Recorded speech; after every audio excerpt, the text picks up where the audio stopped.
শত শত লাখ লাখ ছেলে, তাদেরকে জিজ্ঞাসা করেন বাবা, প্রত্যেকেই তো কোনো না কোনো মডেলে চুল কাটাইছ, কিন্তু রাসূলুল্লাহ সাল্লাল্লাহু আলাইহি সাল্লামের মতো করে কখন বানাইব? জানবে, জানেও না, দুশ্মনের কাছে পরাজিত। আমি তো প্রায় বলি, ছেলেরা তোমরা যাদের চুল ইহুদি খ্রিস্টান কাফের মুশরিক বেঈমান, তাদের মতো তোমরা পরাজিত, তোমরা হেরে গেছো, দুশ্মনের কাছে হেরে গেছো, কাফেরের কাছে পরাজিত। কারণ কাফের সামান্য চুলের কাছে হেরে গেলা, তো তুমি আর করবা কি? একটা প্যান্টের কাছে হেরে গেলা, একটা শার্টের কাছে হেরে গেলা, তো তোমার এই দিয়ার হবে কি? ইসলামের জন্য আর কি হবে তোমার? এই জন্য ভাই, বাবা, আমি আপনি সবাই এটা ভাবা উচিত। আমাদের জিন্দেগি, আল্লাহ তাআলা কোরআনে বলছে, লাকাদ মান্নাল্লাহু আলাল মুমিনিনা ইয বাআসা ফীহিম রাসূলাম মিন আনফুসিহিম। আল্লাহ বলেন, ঈমানদারগণ, মুমিনদের উপরে আমি আল্লাহর সবচেয়ে বড় নিয়ামত, দয়া, অনুগ্রহ যে আমি তাদের জন্য আমার রাসূলকে দিয়েছি। ভাত মাছ চাল ডাল, স্ত্রী সন্তান, ঘর দালান বিল্ডিং, টাকা পয়সা, এগুলো তো বান্দা আমি সবাইকে দিস। কাফের বেঈমান মুশরিক হিন্দু বৌদ্ধ তাদেরকেও দিস। এগুলো তো আহামরি কিচ্ছু না, কিচ্ছু না। ভাত তরকারি তো খাদ্য পানীয়, ঘুম আহার নিদ্রা, এ তো জন্তু জানোয়ারেরও পূরণ হয়, কুকুর বিড়ালেরও পূরণ হয়, কাফের বেঈমানেরও পূরণ হয়। তো তোমরা মুমিন, তোমরা আমার ইমানদার বান্দা, আমি আল্লাহ তোমাদের জন্য জান্নাত বানাইছি, আর সেই জান্নাতে দেওয়ার জন্য পুরি জান্নাতের পুরাটা বুঝাইয়া দেওয়ার জন্য আমার কলিজার টুকরা রাসূল তোমাদেরকে দিয়ে দিয়েছি। ধরো আমার বন্ধুকে নাও, বন্ধুর মতো নিজেকে সাজাও, আমি আল্লাহর কাছ থেকে জান্নাত বুঝে নাও। এই ছিল রিসালাত, রাসূলুল্লাহ সাল্লাল্লাহু আলাইহি ওয়াসাল্লামের অনুসরণ। নবী সাল্লাল্লাহু আলাইহি ওয়াসাল্লাম বহুতই গুরুত্ব দিয়েছেন। কত হাদিস বলছেন নবীজি, উম্মত আমাকে অনুসরণ করো, আমাকে অনুসরণ করো, আমাকে অনুসরণ, আমাকে অনুসরণ, এতবার কথাগুলো বললেন। অথচ সেই মানুষগুলো আমরা প্রতিনিয়ত নবীজির সুন্নতকে প্রত্যাখ্যান করি। এরপরে আমরা কোন লজ্জায় সেই নবীর কাছে সুপারিশের জন্য দাঁড়াবো? আল্লাহর নবী সাল্লাল্লাহু আলাইহি ওয়াসাল্লাম বললেন, বেশরম, আরে বেহায়া, আমি এতবার বললাম, আমার কথা পাত্তা দিলি না? 30 বছর ধরে যেই মানুষটার মুখে দাড়ি নাই, এই লোকটা কিভাবে নবীজির সামনে দাঁড়াবে? কথা বলেন। 60 বছর বয়সেও যে বুড়া মিয়া বিড়ি খায়, এই দুর্গন্ধওয়ালা বিড়িখোর, সে কিভাবে দাঁড়াবে নবীজির সামনে? কিভাবে দাঁড়াবে? যিনি 1 সেকেন্ডের জন্য দুর্গন্ধ পছন্দ করতেন না, আর আপনি 60 বছরে বিড়ি সিগারেটের এই দুর্গন্ধ ছাড়লেন না। এর চাইতে বেশরম মানুষ আর কি হইতে পারে বলেন? এই লোকটা কিভাবে দাঁড়াবে সুপারিশের জন্য? তোমরা ছেলেরা বলো, বাবা, 365 দিনে, 1 বছরে, খোদার একটা বছরে কোনোদিন যারা ফজরের নামাজ পড়লা না, তুমি কেমনে দাঁড়াইবা? আজ যদি তোমার মৃত্যু হয়, কেমনে দাঁড়াইবা বাপ? কিভাবে আল্লাহর সামনে, রাসূলুল্লাহ সাল্লাল্লাহু আলাইহি সাল্লামের সামনে দাঁড়াইবা? নবী সাল্লাল্লাহু আলাইহি সাল্লাম তো আমলনামা দেখবেন, উম্মতের আমলনামা দেখবেন। এই যে আমি এখন দেখছি, সবাই তো কাগজ দেখবে না, তো নবীজি আমলনামা দেখবে। তো নবী যখন দেখবে, উম্মত এটা কি আমলনামা, কি আমলনামা এটা? ফজরের নামাজ, বছরের পর বছর 5 ওয়াক্ত নামাজ নাই, 30 বছর সুদের ব্যবসা করছো, 30 বছর ওজনে কম দিছো, 30 বছর ধরে, 60 বছর ধরে আল্লাহর নাফরমানি করে গেছে উম্মত। ওই নামাজ কই? হালাল উপার্জন কই? স্ত্রীর পর্দা কই? ছেলেটার নামাজ কই? ঘরের মধ্যে প্রতিনিয়ত রঙিন টেলিভিশন, এটা কি আমলনামা নিয়ে আসছে উম্মত? আমার মতো সর্বশ্রেষ্ঠ রাসূলের উম্মত এমন হয়? তুমি আমার এত বড় বেইজ্জতি কেমনে করলা? আমি তো 23টা বছর উম্মত তোমাদের জন্য কেঁদেছিলাম। এশার নামাজের পরে দাঁড়াইছি উম্মত, তো এক কানতে কানতে চোখের পানি ফেলতে ফেলতে আর তোমাদের জন্য দোয়া করতে করতে ফজরের আজানের সময় হয়েছে। আম্মাজান আয়েশা বলছে নবীজির 2টা পাও ফুলে গেছে, হাত্তা তাওয়াররামাত কাদামাহু। আমি তো উম্মত তায়েফের পাথরের আঘাতে পিঠটা চালনির মতো ছিদ্র বানায় ফেলছি। কি পরিমাণ রক্ত ঝরাইছি আমি, আমার জুতার সাথে পাও লেগে জুতা খুলতে কষ্ট হয়েছে রক্তের কারণে। ক্ষুধার কষ্টে আমি পেটে 2টা পাথর বাঁধছি। উহুদের দান দান করা শহীদের রক্ত নিয়ে আমি ময়দানে পড়েছিলাম ঘন্টার পর ঘন্টা বেহুশ হয়ে। 3 মাস আমার চুলায়, আমার কোনো বিবির চুলায় আগুন জ্বলে নাই। এত রক্ত, এত চোখের পানি, এত ক্ষুধার কষ্ট বিনিময়ে এই আমলনামা দেখবো আশা ছিল উম্মত। আমি যদি আমার সন্তানকে বলি, বাপ সারাটা বছর তোরে এতগুলো টাকা দিয়া পড়াইলাম, বই খাতা কাগজ কলম admit card registration fee form fill আপের টাকা, যখন যা বলছ বাপ কোনো দিন না খাইয়া না দাইয়া তোর জন্য একটা দিন দেরি করি নাই টাকাগুলো দিতে, বিনিময়ে এই রেজাল্ট।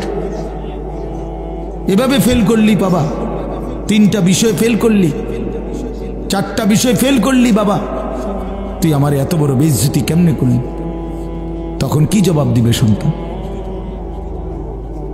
কি জবাব বলেন? প্রিয় বন্ধু আমার, বাপ আমার, রাসূলুল্লাহ সাল্লাল্লাহু আলাইহি ওয়াসাল্লাম জিজ্ঞেস করবে সুপারিশ মামুর বাড়ি না, সুপারিশ এটা কোনো মামুর বাড়ি না। আপনি জিলাপি খাবেন আর সুপারিশ করে আপনারে বেহেশত দিয়া দিব? আপনি খিচুড়ির ডাকে খিচুড়ি খাইবেন আর সুপারিশ করে আপনারে বেহেশত দিয়া দিব? আপনি বইয়া বইয়া বিরিয়ানির ফোটলা খাইবেন আর আপনারে সুপারিশ করে দিয়ে দিব? হ্যাঁ, আখেরাত এত সস্তা হয়ে গেল, পরকাল এত সহজ হয়ে গেল। বুঝার তৌফিক দান। আর এই শেষ কথা হলো 3 নম্বরটা কোরআনের বক্তব্য, আখেরাত। আল্লাহ তাআলা বলেন, বান্দা এই যে কিছু করতে বলেছি, কিছু নিষেধ করেছি, কোনোটারে বলছি এটা গুনাহ, কোনোটারে বলছি এটা ইবাদত, বলছি এটা করো এটা ছাড়ো, এই সবটার উদ্দেশ্য বান্দা দুনিয়ার ভাত মাছের জন্য না, আখিরাতের জন্য। তোমারে যে আমি জান্নাত দেব, তোমারে যে আমি জাহান্নাম থেকে বাঁচাবো বান্দা, এই জন্য। ভাত মাছের জন্য নামাজ রোজা হজ যাকাত জিকির তেলাওয়াত সুদ ঘুষ মিথ্যা চুরি ডাকাতি জিনা ব্যভিচার এত কথার দরকার লাগে না। ভাত তরকারি তো আমি জন্তু জানোয়ার, কুকুর বিড়াল শুকর বাঘ ভাল্লুক সিংহ, হিন্দু বৌদ্ধ ইহুদি খ্রিস্টান নাস্তিক মুরতাদ সবাই রে খাওয়াই বেটা, সবাই রে খাওয়া। যে আল্লাহকে মানে না, স্বীকার করে না, আল্লাহ তো তারাও খাওয়ায় না। নাস্তিক যে আল্লাহকে মানে না, আমি নিজে দেখছি খুলনায় যখন আমি চিল্লা দিছিলাম, তখন একবার আমি কয়েকটা ছেলেকে দেখছি, ওদের সাথে আমি 1 ঘন্টা কথা বলছি, শিক্ষিত ছেলে।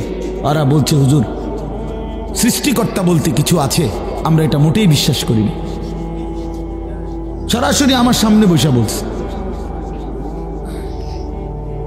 তাইলে বাবা আল্লাহ তাআলা তো তাদেরকেও খাওয়াচ্ছে যে তার মালিককে একটা বার চিনেই না, যে বানানেওয়ালাকে স্বীকারই করে না, আল্লাহ তো ওই জানোয়ারকেও খাওয়াইতেছে। এই জন্য দুনিয়া তো সবাই ভোগ করে। কুলু ওয়া তামাত্তাউ কালিলান ইন্নাকুম মুজরিমুন। আল্লাহ তাআলা বলে, বান্দা অল্প সময়ের জন্য দুনিয়া খাও, ভোগ করো, শুধু মনে রেখো তুমি পাপী, দুনিয়া আমি আটকাবো না, নাফরমান দুনিয়া আটকাবো না, কিন্তু আমি আল্লাহ তাআলা আখিরাতে আটকাবো। ওয়াইলুন ইয়াউমাইদিন লিল মুকাদ্দিবিন। ইয়াউমাইদিন সেদিন আখিরাতে মিথ্যাবাদী নাফরমান পাপী তোমাদের জন্য রয়েছে জাহান্নাম। এখন খাও, এখন খাও, কোনো অসুবিধা নেই। ওয়াদারনি ওয়াল মুকাদ্দিবিনা উলিন না'মাতি ওয়া মাহিলহুম কালিলা। আল্লাহ বলছে এখন ছেড়ে দিলাম, দুনিয়া আটকাবো না আমি, তবে মনে রেখো ইন্না লাদাইনা আনকালাম ওয়া জাহিমা, আখিরাতে আমি নাফরমান তোমাদের জন্য রেখেছি আগুনের শিকল এবং জাহান্নামের আগুন। ইন্না আ'তাদনা লিল কাফিরিনা সালাসিলা ওয়া আগলালাম ওয়া সাইরা। আল্লাহ বলে সমস্ত নাফরমান বেঈমানের জন্য আমি আখিরাতে রেখেছি তিন জিনিস, আগুনের শিকল, বেড়ি এবং জাহান্নামের আগুন। 70 হাত লম্বা, 70 জিরাআন আগুনের শিকল। আর বেড়ি, বেড়ি কিতা তাফসীরের মধ্যে আছে, সূরা ইয়াসিনের মধ্যে আছে। হাসরের ময়দানে ফেরেশতারা নাফরমান পাপীকে, ছেলেরা বাবারা দেখো এইভাবে 2 হাত পিছন দিয়া বাইদা, এরপরে এই থুতনির নিচে এই হাতের এই অংশ এইভাবে ধাক্কা দিয়া হাসরের ময়দানে ফেরেশতারা নাফরমানকে বাইধা দিবে এইভাবে।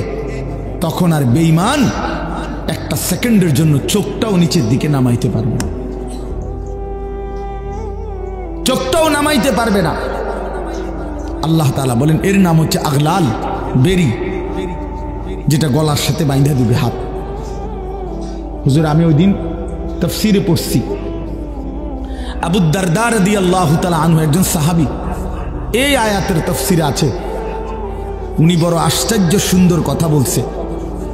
এই সাহাবী বিখ্যাত সাহাবী হযরত আবু দারদা, উনি বলে হে দুনিয়াবাসী ঈমানদাররা, আজকে 2 হাত তোলো, দুনিয়ার হায়াতে 2 হাত তোলো নামাজের জন্য। আজকে যদি 2 হাত এভাবে তোলো তাইলে লাভ হবে, নামাজ আদায় হবে, আখিরাতে জান্নাত মিলবে। নয়তো নাফরমান মনে রাখো হাসরের ময়দানে ফেরেশতা তোমার 2 হাত তুলবে, কিন্তু বেঈমান সেদিন 2 হাত পিছনের দিকে বাইন্ধা দিবে। হাত 2টা তুলতে হবে নাফরমান, আজ তুললি না, আজ তুললে নামাজ হতো, সেজদা হতো, নামাজের নিয়ত বাঁধা হইতো, কিন্তু সেদিন ফেরেশতা উঠাবে, ওইটা পিছন দিয়া বাইন্ধা দিবে, আর কোনোদিন চোখ নামাইতে পারবে না। এজন্য প্রিয় ভাই আমার, ছেলেরা আমার, বাবারা আমার, আমাদের এই সমস্ত বয়ান, আমি দেরি করছি না, এই সমস্ত বয়ান, এই যে এত ওয়াজ, এত মাহফিল, এত ওয়াজ, এত মাহফিল, ওলামায়ে কেরামের এত চিল্লা চিল্লি, মসজিদে জুমার বয়ান, মাহফিলের বয়ান, দাওয়াত ও তাবলীগের বয়ান, আরে ভাইয়া সবটার ফিকির আখিরাত। আখিরাত দুনিয়ার জন্য না, দুনিয়া এমনিই চলে। যারে আল্লাহ হায়াত দিছেন তারে আল্লাহ দুনিয়া খাওয়াবে, এটা আল্লাহর ফয়সালা। যিনি হায়াত দিছেন রিজিক তিনিই দিবেন, এটা আল্লাহর ফয়সালা। মানলেও না মানলেও দুনিয়া আল্লাহর কাছে কিছুই না। একটা কান কাটা মরা ছাগলের সমান নবীজি বলছে আল্লাহর কাছে দুনিয়ার মূল্য নেই। একটা মাছির ডানা পরিমাণ মূল্য আল্লাহর কাছে দুনিয়া নাই। এই জন্য আল্লাহ তাআলা এটারে কিছুই মনে করে না, কিছুই মনে করে না। আল্লাহ তাআলা বলছে যা বেঈমান, 70 বছরও কোনোদিন যদি আমারে না ডাকস অসুবিধা নেই, খা।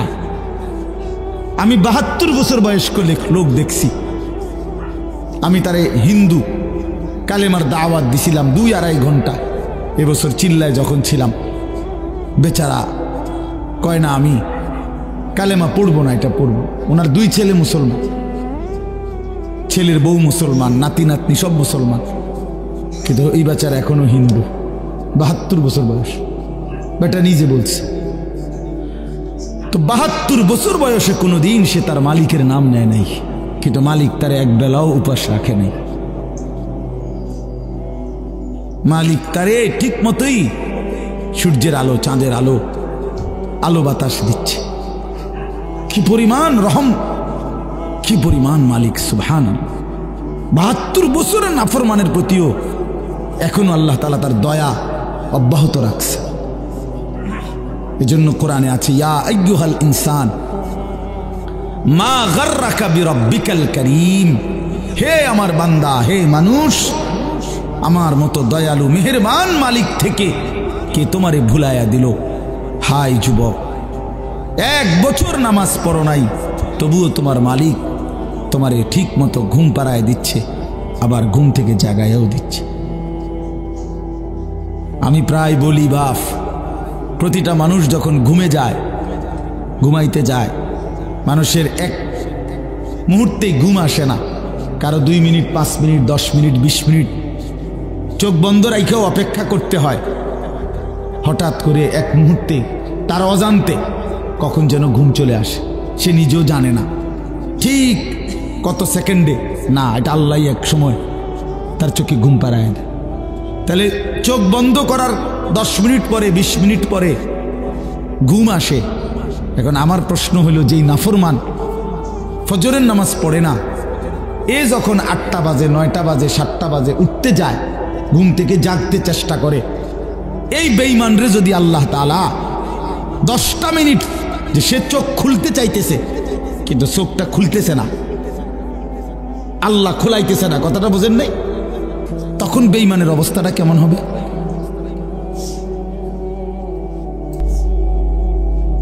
ঘুম যাওয়ার সময় যেরকম ঘুমটা আসতে দেরি হয়েছে 10 মিনিট, এখন চোখ খোলার টাইমে মনে করেন আমি চাইতেছি চোখ খুলতে, কিন্তু চোখ আমার খোলে না 20 মিনিট। এবার তার চিৎকারে বলেন আল্লাহর আরশ কাঁপবে। কি পরিমাণ চিল্লাবে সে, যে হায় আমার চোখ তো খুলতেছে না, আমার চোখ তো খুলতেছে না। এই জন্য বাপ, আমাদের এই সমস্ত কথা, এই যে বলে অনেকে মোল্লারা শুধু আসমানের উপরের কথা বলে, তো আমাদের জিম্মাদারি তো এটা, আমাদের জিম্মাদারি। আমনে করে বুঝি আমগো জিম্মাদারি যদি আজকে আল্লাহ বলতো আমার বান্দাদেরকে অটো চালানো শিখাও, আমার বান্দাদেরকে সিএনজি চালানো শিখাও, আমার বান্দাদেরকে বুটমুড়ি বেচা শিখাও, তাহলে তো আমরা এটাই করতাম।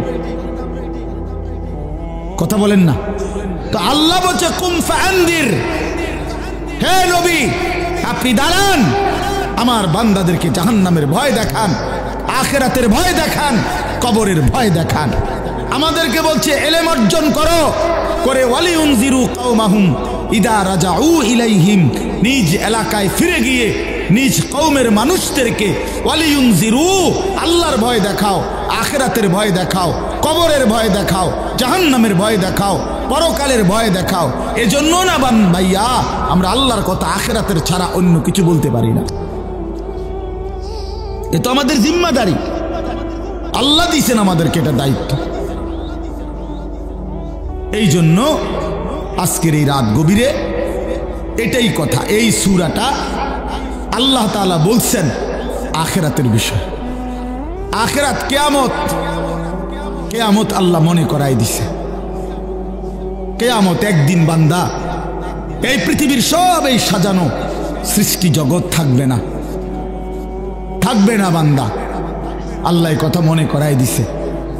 এই সব কিছু আমি একদিন ভেঙ্গে চুড়ে শেষ করে ফেলবো, আর হাসরের মাঠ কায়েম করে তোমাদের প্রত্যেকের জিন্দেগির হিসাব নেব। সেদিন যার আমল নামা মিজানের পাল্লায় ওজনে দিলে ভারী হবে, সেই কেবল সুখে থাকবে, আর যার আমল নামা মিজানের পাল্লায় গুনাহের বোঝা ভারী হবে, নেকির পাল্লা হালকা হবে, আল্লাহ তাআলা বলেন তোমার ঠিকানা হবে হাবিয়া, একেবারে নিকৃষ্ট জাহান্নাম, যেটা প্রজ্বলিত ধাউ ধাউ করে জ্বলা আগুন ছাড়া আর কিছু নয়। এই কথা এটাই আল্লাহ এখানে এটাই বলছে। আল কারিয়াতু মাল কারিয়া, কোরআন শরীফে কিয়ামতের বহু নাম আছে। আল হাক্কাতু মাল হাক্কা, লা উকসিমু বিয়াউমিল কিয়ামা, এখানে আল্লাহ তাআলা বলছে আল কারিয়াতু মাল কারিয়া, আঘাতকারী, দরজার মধ্যে যেরকম খটখট করে, দরজার মধ্যে যেরকম আঘাত করে, আল্লাহ তাআলা এই কিয়ামতকে বলছে এরকম আঘাতকারী। অর্থাৎ বুঝাইতে চাইছে বান্দা প্রতিনিয়ত কিয়ামত আখিরাত তোমাদের দরজায় কড়া নাড়তেছে। প্রতিটা মৃত্যু, প্রতিটা লাশ, প্রতিটা জানাজা জিন্দেগির প্রতিটা পরিবর্তন তোমারে মনে করায় দিচ্ছে যে তুমি স্থায়ী না, তুমি থাকবা না, তুমি থাকবা না। গতকালকে আমি চোখের ডাক্তার দেখাইছি, উনি আমারে বলতেছে, হুজুর 10 মাসের মধ্যে আপনার চোখের পাওয়ার যেটুকু কমে গেছে হিসাবে এতটুকু কমার কথা না। মানে 10 মাস আগে আমি একবার দেখাইছিলাম, আবার কালকে দেখাইছি আরেকবার। তো আমার চোখের দৃষ্টিশক্তি যদি কমে যায়, এ তো আমার মৃত্যুর কথাই স্মরণ করায়। আমার কোমরের শক্তি যদি কমে যায়, তো সে তো আমার মৃত্যুর কথাই মনে করায়। হ্যাঁ বলেন ভাই। এই জন্য বাপ আমার আল্লাহ তাআলা বলেন, বান্দা প্রতিনিয়ত তোমাদেরকে কিয়ামত, আখিরাত, পরকাল তোমাদের দরজায় কড়া নাড়ে, দরজায় কড়া নাড়ে। আল কারিআতু মাল কারিআ ওয়া মা আদরাকা মাল কারিআ। হে নবী, আপনি জানেন সেই আঘাতকারী, করাঘাতকারী, খটখটকারী সেটা কি? আল্লাহ বলেন, ইয়াউমা ইয়াকুনুন নাসু কাল ফারাশিল মাবসুস। সেটা হলো সেই কিয়ামত, যে কিয়ামত যখন শুরু হবে, ইসরাফিল ফু দিবে, তো পতঙ্গ এই উলু উলু কয় যে বাত্তির সামনে যে সাদা সাদা পোকা আইসা আইসা উড়া উড়া পড়ে, এলোমেলো হইয়া ছুটা ছুটা আইসা পড়ে। আল্লাহ তাআলা বলেন, বন্ধু সেই কিয়ামতের ঘন্টা যখন বাজবে, কিয়ামতের খটখট যখন শুরু হবে, ইসরাফিলের ফু যখন জমিনে শুরু হবে, তখন এই কোটি কোটি মানুষগুলো সব এই উলু পতঙ্গের মতো উড়ে উড়ে দিক বিদিক ছন্ন ছাড়া হয়ে একেবারে ছিন্ন ভিন্ন হয়ে যাবে। কাল ফারাশিল মাবসুস, বিক্ষিপ্ত পতঙ্গের মতো। কে যে কোথায় যায়, কেন যায়, কেউ কারো কোনো প্রশ্নের জবাব দিতে পারবে না। বাবা বলবে না ছেলেকে, বাপ কোথায় যাও? ছেলে বলবে না, বাপ আপনি কোথায় যান? স্বামী বলবে না স্ত্রীকে, কোথায় ছুটছ? স্ত্রী বলবে না স্বামীকে, কোথায় ছুটছ? সব দৌড়াবে সব। ও তারান নাসা সুকারা ওয়া মা হুম বিসুকারা ওয়ালাকিন্না আযাবাল্লাহি শাদীদ। আল্লাহ বলেন, ইসরাফিল যখন ফু দিবে, এই জমিন তখন ভূমিকম্প শুরু হবে, কিয়ামত শুরু হয়ে যাবে, চারদিক ভাঙতে শুরু করবে, আর তখন মানুষগুলো মাতালের মতো দৌড়াবে। সুকারা মানে মাতাল। আমার হযরত একবার বলছিলেন, আল্লামা মুফতি মুশতাকুন নবী কাসেমি হুজুর একবার এই কথাটা বুঝাইতে গিয়া বলছিলেন যে, মনে করেন এই মাহফিলটা এখন এখান থেকে নিয়ে এখানে 4টা লাইট, এখানে আরো মনে করেন 10-15টা লাইট, মনে করেন এখানে 30টা লাইট, কথার কথা। আমরা সবাই বসে আছি, মনোযোগ দিয়ে ওয়াজ শুনতেছি, হঠাৎ করে লক্ষ্য করলেন একটা একটা করে লাইট ঠাস ঠাস করে ভাঙতেছে, পর্দাগুলো ছিঁড়ে যাচ্ছে, প্যান্ডেলটা ডাইবা যাইতেছে, এই খুঁটিগুলো ভেঙে পড়ছে। তো এক একটা মানুষ কি পরিমাণ দৌড়ানি শুরু করবে বলো ভাই? তো এটুকু জায়গার ভয়ে আর আতঙ্কে তখনই তো অস্থির হয়ে যাবে। তো এইবার কল্পনা করেন, মানুষগুলো যখন দেখবে আসমান, ইজাস সামাউন ফাতারাত, আসমান পুরা ভাঙ্গা ভাঙ্গা পড়তেছে, ওয়া ইদাল কাওয়াকিবুন তাসারাত, তারকারাজি খসে খসে পড়ছে। তখন কি হবে?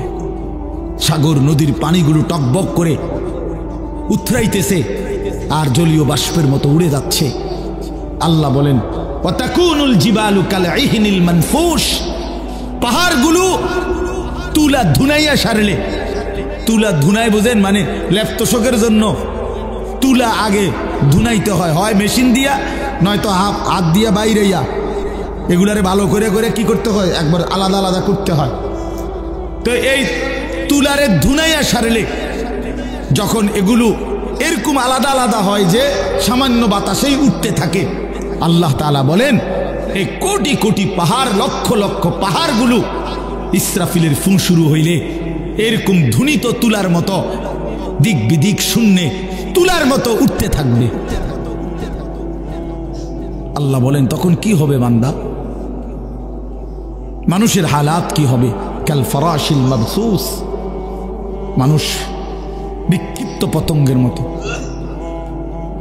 এখানে যদি একটা বোম পড়ে কি পরিমাণ দৌড়বে?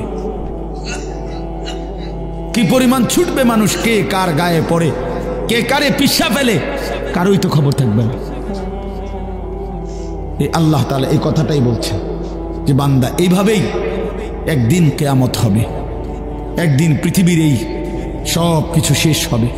এখানে যেরকম বলছে আরো বহু সূরা আল্লাহ তাআলা বলছে ইজা ওয়াকাতিল ওয়াকিআ লাইসা লিওয়াকাতিহা কাযিবা খাফিদাতুর রাফিআ, এভাবে বারবার বলছে ইদা রাজ্জাতিল আরদু রাজ্জা ওয়া বুসসাতিল জিবালু বাসসা ফাকানাত হাবাআম মুনবাসসা। এইভাবে আল্লাহ তাআলা বলছে লা উকসিমু বিয়াউমিল কিয়ামা ফাইযা বারিকাল বাসার ওয়া খাসাফাল কামার ওয়া জুমিআশ শামসু ওয়াল কামার, সূর্য চন্দ্র আলোহীন হয়ে যাবে, সব একাকার হয়ে যাবে। ইয়াকুলুল ইনসানু ইয়াউমাইদিন আইনাল মাফার, মানুষ পাগলের মতো দৌড়তে দৌড়তে বলবে পালাবো কোথায়, দাঁড়াবো কোথায়। আল্লাহ বলবেন কাল্লা লা ওয়াজার, না বান্দা আজ দুনিয়ার কোথাও কোনো ঠিকানা নাই, দাঁড়াবার কোনো জায়গা নাই। ইলা রব্বিকা ইয়াউমাইদিনিল মুস্তাকার, আজ চলো আশ্রয় ঠিকানা শুধুই তোমার রব আল্লাহর নিকট। ইদা জুলজিলাতিল আরদু জিলজালাহা ওয়া আখরাজাতিল আরদু আথকালাহা ওয়া ক্বালাল ইনসানু মা লাহা। শত শতবার আল্লাহ বলছে ছেলেরা বাপ, জীবনটা নষ্ট করো না বাপ, হাসলেও মরে যাবা, কাঁদলেও মরে যাবা, নষ্ট করলেও সময়টা মরে যাইবা, আল্লাহর ইবাদত করলেও মরে যাইবা। কেউ আমরা থাকবো না, রাজপ্রাসাদের ওই অট্টালিকায়ও মরে যাবে, জীর্ণ কুটিরে কুড়ে ঘরে যে মানুষটা সেও মরে যাবে, জীবনে যে কোনো দিন দুঃখ দেখে নাই সেও মরে যাবে, জীবনে যে কোনো দিন সুখ দেখে নাই সেও মরে যাবে, সেও মরে, চাইলেও মরে যাবে, না চাইলেও মরে যাবে। হসপিটালের আইসিইউর ভিতর থেকেও মালাকুল মউত নিয়ে আসে, লন্ডন আর থেকে থাইল্যান্ড থেকেও হসপিটাল থেকে বাংলাদেশের রুগীরে মৃত্যু দিয়ে দেয়। এই জন্য বন্ধু আমার, বাপ আমার, অনেক ছেলে আছো তোমরা কোনোভাবেই বুঝতে চাও না, কোনোভাবেই না, তোমাদের শাহওয়াত তোমাদেরকে বুঝাইতে চায় না, কোনোভাবেই তোমরা বুঝতে চাও না যে এই মোবাইল, এই নারী, এই ছবি, তোমাদের বন্ধুদের এই আড্ডা, এটা তোমার ভালো করে না। এই কথাটা অনেক ছেলে আছে এত পাষাণ, এত পাষাণ যে তার কলিজাটা এইভাবে আটকাইয়া ফেলছে, এই নাফরমানিটা বুঝেই না, বুঝতে কোনো কিছুতে তার ঘাড় নোয়ানো যায় না। সে হায় হায় রে বাপ, মুসলমানের বাচ্চা এত বড় শক্ত হওয়া, এত পাষাণ হওয়া, এটা তো একটা জানোয়ারের স্বভাব না। জানোয়ারও তো এত কঠিন হয় না, হাইওয়ান জানোয়ার, কুকুর বিড়ালও এত নিকৃষ্ট হয় না। আমি রীতিমতো হুজুর আমার জিন্দিগি যদি কেউ, আমার মন চায় মাঝে মধ্যে যে মানে এটা গবেষণা করি, মানে পিএইচডি করি এটার উপরে, যে একটা মুসলমানের বাচ্চা 365 দিনের এক বছরে কোনো দিন ফজরের নামাজ পড়ে না, এটা কিভাবে সম্ভব? আমার এটা মন চায় যে এটার উপরে একটা কি করি, বিশ্বাস করুন, মানে এটা কিভাবে, মানে এই কেমন মানুষের বাচ্চা, এই জানোয়ার, এত বড় জানোয়ার কেমনে হইল, আরে তে এত বড় শক্ত হারামি হইল কেমনে? আমার এটা মাথার ধরে না বিশ্বাস। বহুদিন আমি কতজনের কাছে কথা বলছি যে ভাই আমার এটা বুঝে ধরে না, আমি এটা বুঝিয়ে না কথা, এটা আরে কিরে কয়, এটা কি ধরনের মুসলমান, এটা কি জানোয়ার? এই জানোয়ারের বাতরান দেখে এই জানোয়ারের ঘরে ঘুমাইতে দেয় কে? তার মা কই, তার বাপ কই? হায় হায় হায় হায় হায়, মুসলমানের বাচ্চা এত বড় অসভ্য কেমনে হইল, কেমনে হইল? একটা বাপ তো চিল্লাইয়া কান্দার কথা, গৈরাইয়া কান্দার কথা যে কিরে বাবা আমার জীবনের আর আছে কি? আমার ছেলে তো একটা দিনও নামাজ পড়ে না, আমার জীবনে তাইলে আর অর্জন কি? কার লাগে খাট বানাইলাম, কার লাগে সোফা বানাইলাম, কার জন্য ঘর করলাম, কার জন্য জিন্দিগিটা ঘাম ঝরাইলাম, এই টাকা পয়সা কার জন্য রোজগার করলাম? এই হাইওয়ানের জন্য? ওফ, কিভাবে বললে বুঝতো? মাঝে মাঝে ভাবি হুজুর কি বললে বুঝতো আমাদের ছেলেরা, আমার সন্তানরা? আল্লাহই ভালো জানে। চলো ভাইয়া আমরা আমাদের চিল্লানি চিল্লাইতেছি, আমাদের আহাজারি করতেছি। যদি কেউ ফিরে আসে, যদি কেউ বুঝে আসে, তাকে আমি আবারও বললাম, ছেলেরা অনেক রাত হয়েছে, আমার অনুরোধ বাবা, একটা ছেলে হইলেও বুঝছো এটা আসলে জীবন না বাবা। যে জীবনে সেজদা নাই ওই মানুষের বাচ্চা না, ওই শয়তান। সোজা কথা, যে সেজদা দেয় না সে শয়তান। এক কথায় সাফ একেবারে লিখকে দিলাম, সিল আছে, সিল মেরে দেবেন, আমার ব্যক্তিগত সিল আছে। ওই শয়তান হুজুর আছেন এখানে। কোরআনুল কারীম আল্লাহ বলছে, যেদিন থেকে ইবলিস সেজদা দেয় নাই এর আগ পর্যন্ত তারে কেউ কোনোদিন ইবলিস বলে না, শয়তান বলে না। আগে তো সে হুজুর মুআল্লিমুল মালায়েকা ছিল। যেদিন সেজদা দেয় নাই সেদিন থেকে আল্লাহ বলছে, আজকের থেকে তুই শয়তান, আজকের থেকে তুই রাজিম, ফখরুজ ফাইন্নাকা রাজিম, তুই অভিশপ্ত, যা। আল্লাহ বলছে, ওয়া ইন্না আলাইকাল লানাতা ইলা ইয়াউমিদ্দিন, ইবলিস তুই আমারে সেজদা দিলি না, আজকের থেকে নিয়ে কিয়ামত দিবস পর্যন্ত তোর উপরে আমি আল্লাহর লানত, আমি আল্লাহর লানত। এজন্য বেনামাজি মনে রাখিস, তোর উপরে আল্লাহর লানত, আল্লাহর লানত, আল্লাহর লানত, তোর খোদার গজব তোর উপরে, তোর খোদার গজব। শেষ হয়ে যাবি না ফরমান। ওই নারীকে বইল যে নারী নামাজ পড়ে না, ওই মহিলারে বইল, ওই স্ত্রীকে বইল, স্বামীরা যাদের স্ত্রী নামাজ পড়ে না, পর্দা করে না। যে নারী পর্দা করে না এটা কোনো বেডি না, বেপর্দা নারী নারী না, এটা নারীও না, নারীর জাতও না, এটা প্লাস্টিক সামগ্রী, এটা উপভোগের পণ্য, এটা উপভোগের পণ্য। পরে বইল,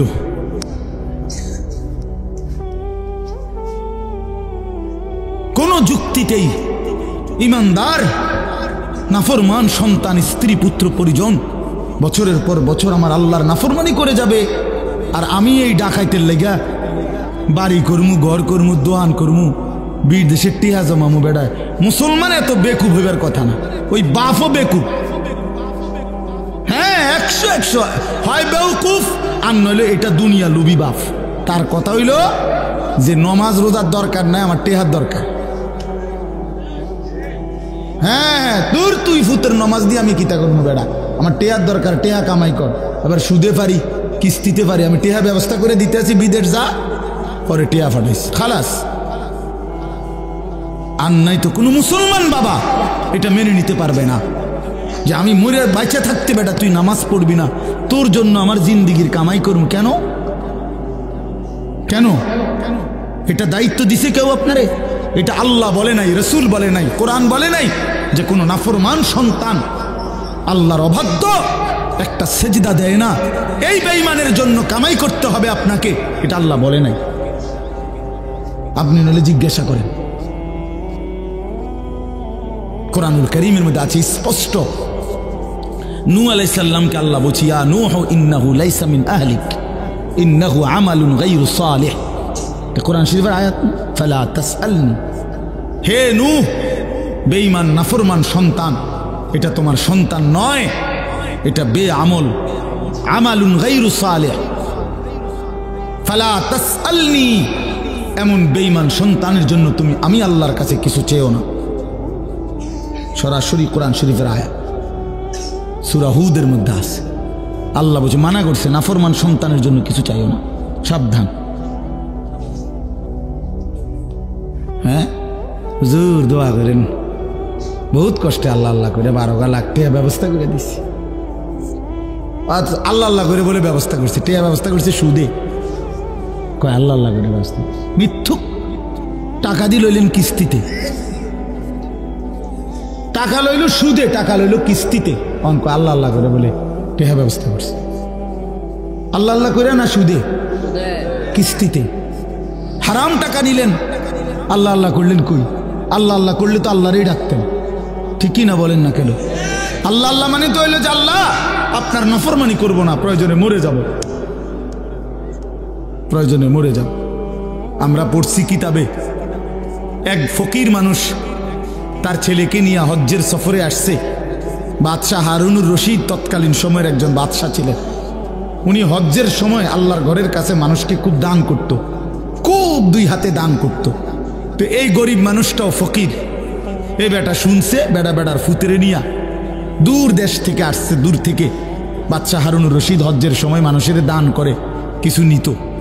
তো হজের সময় আইসা কাবা ঘরের কাছে মক্কায় আইসা বলছে, হারুনুর রশিদ কোথায়? তো লোকেরা দেখায় দিছে, ওই যে কাবা শরীফের সামনে দাঁড়াইয়া দোয়া করতেছে, কাবা ঘরের দিকে ফিরে। উনি হারুনুর রশিদ, তুমি পিছনে গিয়া দাঁড়াও, উনার মুনাজাত শেষ হইলে উনি দিব, দান করবে, তুমি গিয়া দাঁড়াও। তো ওই লোক ফুতেরে নিয়া পিছনে দাঁড়াইছে। ওই বাদশাহ হারুনুর রশিদ যে দোয়া করতেছে কাবা ঘরের সামনে দাঁড়িয়ে, তো পিছনে গিয়া দাঁড়াইছে। দাঁড়াইয়া শুনতেছে বেড়ায় দোয়া করেন ওই বাদশাহ। তো এই লোকটা অনেকক্ষণ শুনছে দোয়া যে কি কয়। লোকটা দেখতেছে, হায় হায়, এই বেড়ার সমস্যার শেষ নাই। বেড়া কত কিছু আল্লাহর কাছে চাইতেছে, কেবল বলতেছে উনার যদি সমস্যার শেষ নাই, উনি আমারে কি দিব? শেষে এই লোক তার দিল খুলে গেছে। সে তার ছেলেরে বলতেছে, ফুত, যার কাছে চাইতে আসছি তারই তো সমস্যার শেষ নাই ফুত, সেই তো আরেকজনের কাছে চাইতেছে, সে আমারে কি দিবে রে বাপ? চল বাপ ফুত দুইজনে মিল্লা হারুনুর রশিদ রে বাদ দিয়া, হারুনুর রশিদ যার কাছে চাইতেছে, চল আমরা বাপ ফুতো তার কাছে চাইছি, বাদ দে, ওর কাছে চাইয়া লাভ কি? সেও তো আরেকজনের কাছে চাইতেছে, চল আমরাও চাই তার কাছে। তো আল্লাহর কাছে তো চাওয়ার কথা ছিল। আল্লাহ আমাদেরকে মাফ করে দেন। এই শেষ কথা হলো, আল্লাহ বলেন, অতএব এভাবেই একদিন মানুষগুলো ছিন্ন ভিন্ন হয়ে যাবে, আসমান জমিন ভেঙ্গে চুড়ে কিয়ামত সংঘটিত হবে, হাসরের মাঠ কায়েম হবে। ফাআম্মা মান সাকুলাত মাওয়াজিনুহু ফাহুয়া ফি আইশাতির রাদিয়া। সেদিন হাসরের মাঠে আমল নামা যার মিজানের পাল্লায় রাখলে নেকি ভারী হবে, সে আইশাতির রাদিয়া, সে সুশান্তিময়, শান্তিময়, সন্তুষ্টময় সুখের জান্নাতেই বসবাস করবে।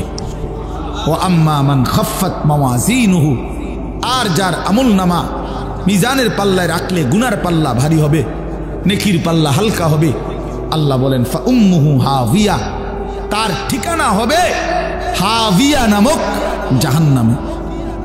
জাহান্নামের একটা নাম, ওমা আদরাকা মা হিয়া। আল্লাহ বলছে, বন্ধু জানেন হাভিয়াটা কেমন জাহান্নাম? নারুন হামিয়া, সবচেয়ে উত্তপ্ত জাহান্নামের সবচেয়ে গরম তীব্র প্রজ্বলিত আগুন হাভিয়া। নবী সাল্লাল্লাহু আলাইহি সাল্লাম বলছেন, উম্মত, তোমাদের দুনিয়ার এই আগুনের চাইতে 69 গুণ বেশি প্রচন্ড তীব্র গরম জাহান্নামের আগুন। নারুকুম হাযিহি জুজউম মিন 70 জুজআম মিন নারি জাহান্নাম। তোমাদের দুনিয়ার আগুন জাহান্নামের আগুনের 70 ভাগের 1 ভাগ। সাহাবীরা চিৎকার দিয়া বলছে, ওয়া ইন্না যালিকা লাকাফিয়া, হে আল্লাহর নবী, ইয়া রাসূলুল্লাহ, দুনিয়ার এই আগুনই তো জ্বলার জন্য যথেষ্ট। নবী বললেন, তাহলেই বুঝো এর চাইতে 69 গুণ বেশি গরমটা কেমন গরম। এইটুকু আগুনের কি হালাত, এই আগুন জ্বললে কি পরিমাণ ছাই হয়ে যায়, তো জাহান্নামের আগুন কি হবে বাপ? তোমার কি হবে, আমার কি হবে, জিন্দেগির কি হবে? আর একটা কথা ছেলেরা, শেষ আমি বলতেছি, এখানে একটা শব্দ আছে ফা উম্মুহু হাভিয়া। এই শব্দটার 2 অর্থ। এই উম্মুহু শব্দের একটা অর্থ হলো আল্লাহ তাআলা বলছেন, এই যার আমল নামায় গুনার পাল্লা ভারী হবে তার ঠিকানা হবে হাভিয়া। আরেকটা অর্থ হলো ইয়াহভি রাসাহু ইলা হাভিয়া। অর্থ হইল আল্লাহ তাআলা বুঝাইতে চাইছেন, যে নাফরমানের গুনার পাল্লা ভারী হবে, হাসরের ময়দানে ফেরেশতা তার চুল ধইরা তারে হেসরাইয়া নিচে নামাইয়া, ঘাড় নামাইয়া, এরপর লাথি দিয়া জাহান্নামে ফেলে দিবে। এইটার অর্থ এটা। তাফসিরে কুরতুবী, তাফসিরে ইবনে কাসিরের মধ্যে আমি নিজ চোখে পড়ছি। ইয়াহবি রাসাহু, ফেরেশতা টেনে ধরবে তার চুল, দইরা তারে উঁচা থেকে নিচে নামাই দিবে, মাথা নামাইয়া ধাক্কা দিয়ে জাহান্নামে ফেলবে। এইটার অর্থ হলো, আমি এটাই জন্য বলছি, এ তোমরা যারা এই চুল, এই বেঈমানদের মতো চুল রাখো যারা, এ মনে রাখো তোমার এই চুল ধইরা ফেরেশতা তোমার ঘাড় নামাইয়া বেইজ্জতি কইরা জাহান্নামে ফেলবে। এটা মনে রাখো। কারে দেখে চুল রাখলা? কোন বেঈমান রে পছন্দ কইরা চুল রাখলা? বাবা তুমি মুসলমানের বাচ্চা না? তোমার আল্লাহ নাই, তোমার রসুল নাই, তোমার কোনো ধর্ম নাই, তোমার কোনো মা নাই, তোমার কোনো বাপ নাই, তোমার কোনো ইজ্জত নাই, তোমার কোনো সম্মান নাই। হিন্দুর কাছে হেরে গেলা কেন? ইহুদির কাছে হেরে গেলা কেন? খ্রিস্টানের কাছে হেরে গেলে কেন? বেঈমানের কাছে হেরে গেলা কেন?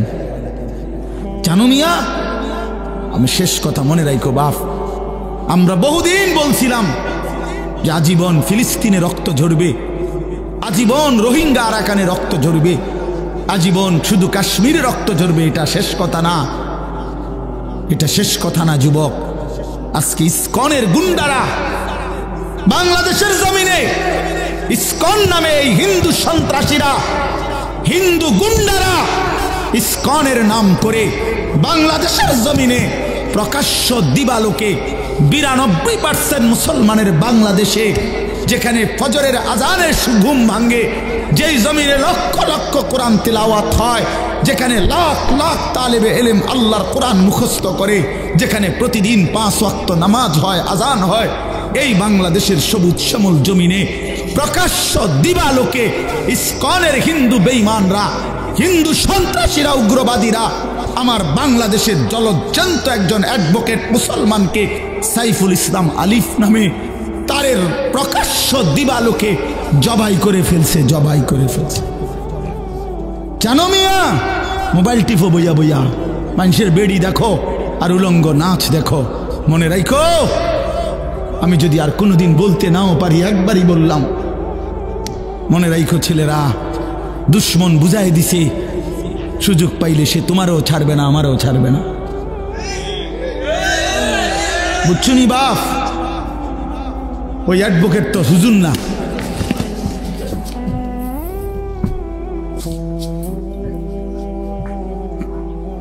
ওই অ্যাডভোকেট তো হুজুর না। তাইলে ভাইয়া আমার, তোমরা যদি চরিত্রহীন হও, তোমরা যদি নামাজ না পড়ো, তোমরা যদি আল্লাহকে রাজি খুশি না করো, কেমন হবে ভাইয়া? বলো ভাই, ছেলেরা বলো আমার। আজকে আমরা এখানে এত 20 কোটির চাইতে মুসলমান, আমরা এত বিপুল জনগোষ্ঠী, আমরা মুসলমান, অথচ ভারতের বেঈমানরা আমাদেরকে আর কি আটা, আলু আলু পেঁয়াজ, পেঁয়াজের ধমক দেয়, পেঁয়াজ বন্ধ করে দিবে, আলু বন্ধ করে দিবে।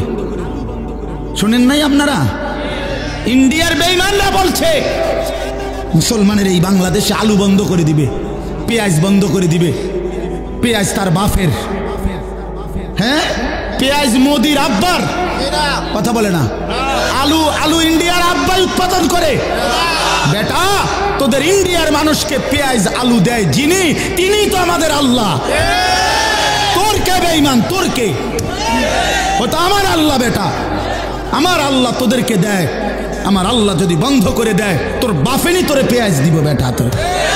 তোদের পেঁয়াজই তো আমাদের মালিকের দয়ায়। এরা আমগরে টিটকারি মারে, টিটকারি মারে। ইন্ডিয়ায় চিকিৎসা নিতে দিবে না, আমরা বাংলাদেশে সব সিরা খাই বইয়া বইয়া। আমরা দেশে হসপিটাল নাই, আমাদের দেশে ডাক্তার নাই, আমরা সব কি ফকির। আমরা তোমার দেশে যাইতে হবে। আমরা 110 কোটির ভয় দেখায়া কোনো লাভ নাই। 110 কোটি হিন্দু আমরা ভয় করি না, 210 কোটিও আমরা ভয় করি না। আমাদের শুধু একজন, আগেও একজন, এখনো একজন, আগামী তো আমাদের একজন, তিনি আল্লাহ। বলো যুবককে, আরো জোরে বলো যুবককে। দাঁড়াও নওজোয়ান, দাঁড়াও, বলো, স্লোগান দাও, আল্লাহু আকবার, আল্লাহু আকবার। বলো জওয়ান, জোরে বলো, জোরে বলো, জোরসে বলো, আরো জোরে বলো।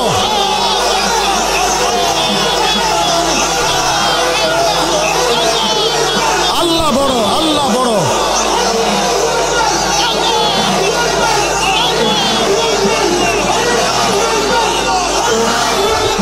বসো, বসো। আল্লাহ বড়, আল্লাহ বড়। এদেশ ইসকনের না, এদেশ মুসলমানের, এদেশ কোরআনের। আমরা আজান দিয়ে ঘুম থেকে জাগি, তোদের মতো বেঈমান ভ্যাঁ ভ্যাঁ করো, তোদের এসব ভ্যাঁ ভ্যাঁ শূন্য আমরা জাগি না।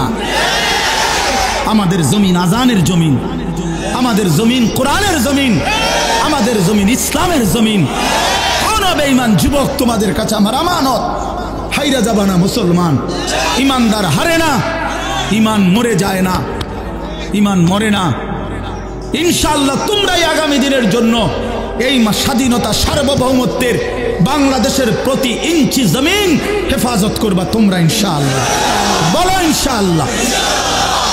আমি আমানত দিলাম তোমাদের কাছে।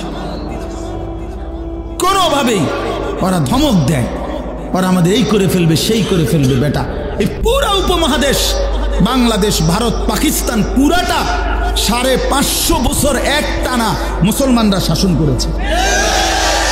কারে হুঙ্কার দাও? হ্যাঁ, কারে দাও বেটা? 110 কোটি হিন্দু হয়ে গেছে, 130 কোটি হিন্দু হয়ে গেছে। কি হয়েছে বেটা? ইসলামের ইতিহাসে, পৃথিবীর ইতিহাসে মুসলমান কখনোই সংখ্যাগরিষ্ঠ ছিল না, মুসলমান কমই ছিল, কিন্তু বিজয় মুসলমানেরই হয়েছে। কোরআনে আছে কাম মিন ফিআতিন কালিলাতিন গালাবাত ফিআতান কাসীরা। কম সংখ্যকই বিজয় লাভ করেছে অধিক সংখ্যকের উপরে। 60,000 কাফেরের মোকাবেলায় হযরত ওমর রাদিয়াল্লাহু তাআলা আনহুর জামানায় ইয়ারমুকের তৃতীয় যুদ্ধে, আমরা নিজে কিতাবে পড়ছি ইতিহাসে, ইয়ারমুক একটা জায়গা আরবের, আরব দেশের অনেক দূরে, পারস্যের কাছে। 3 বার সেখানে খ্রিস্টান বাহিনীর সাথে মুসলমান সাহাবীদের যুদ্ধ হয়েছিল।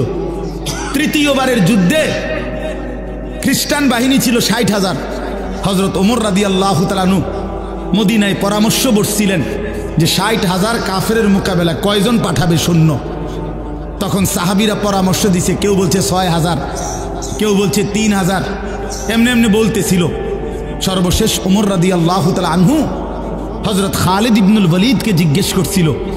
উনি ছিলেন খালিদ, 60,000 দুশমনের মোকাবেলায় মদিনা থেকে কয়জন পাঠাইতাম? হযরত খালিদ ইবনুল ওয়ালিদ বলছে, আমিরুল মুমিনিন, একা খালিদকে পাঠাইলেই চলে,